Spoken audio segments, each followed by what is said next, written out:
উত্তর ত্রিপুরা জেলার জেলা সদর ধর্মনগর শহরের নয়াপাড়া রবীন্দ্র সরণী সার্বজনীন কালীপূজা কমিটির আয়োজিত পুজো প্যান্ডেলের শুভ উদ্বোধন করেন পার্শ্ববর্তী রাজ্য আসাম রাজ্যের শ্রীভূমি রামকৃষ্ণ মঠ ও মিশনের সম্পাদক শ্রীমদ স্বামী প্রেমঘনানন্দজি মহারাজ।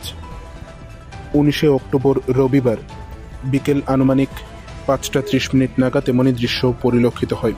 উল্লেখ্য, প্রতি বছরের মতো এবছরও নয়াপাড়ার রবীন্দ্র সরণী সার্বজনীন কালীপূজা কমিটি তাদের কালীপুজোর আয়োজন করেছে এবং এই কালীপুজোকে কেন্দ্র করে প্রত্যেক দিন তাদের পুজো প্যান্ডেলে সাংস্কৃতিক কর্মকাণ্ড সহ একাধিক কর্মসূচি রয়েছে। এই কালীপুজোয় ব্যাপক সংখ্যক উক্ত এলাকার জনগণদের উপস্থিতি পরিলক্ষিত হয়।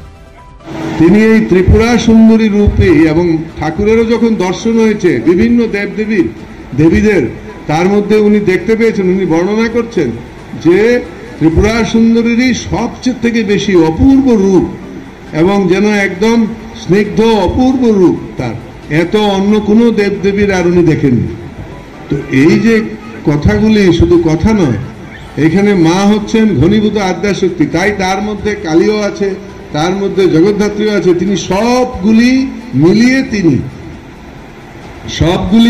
তিনি ওই যে ত্রিপুট মানে যেটা ত্রিকুট মন্ত্র হয়, হ্যাঁ, ওই যে শ্রীকুল যে সাধনা তারা করে, প্রথম হচ্ছে বাগদেবীর পূজা হবে শ্রীযন্ত্রে, তারপরেরটা হচ্ছে গিয়ে আপনার এই কামরাজ কুট বলে, মানে কামরাজ কুট মানে কামনার দায়ী এমন আমাদের মা কালী, তারপরে হচ্ছে দুর্গা।